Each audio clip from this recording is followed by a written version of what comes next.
Trong tình trạng của lúc trên trời có mà rộng thì hai kia có bao số số ở phố tôi những gì lâu chẳng cả tao lâu thật thương.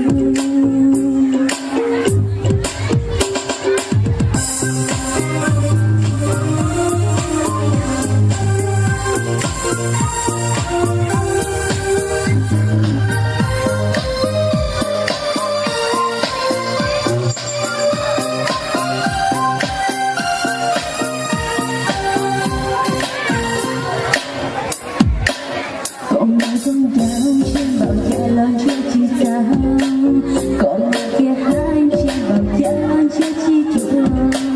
Ôi như dòng đau lấy có thể do như dòng đau, vì một nhân đạo chẳng trên lối tôi trong đời cha. Cha đi cha chia tay cho nên dòng đau, còn là lỡ nên dòng đau mà dòng nở. Chia thương con chia hoa tự có hai tan trong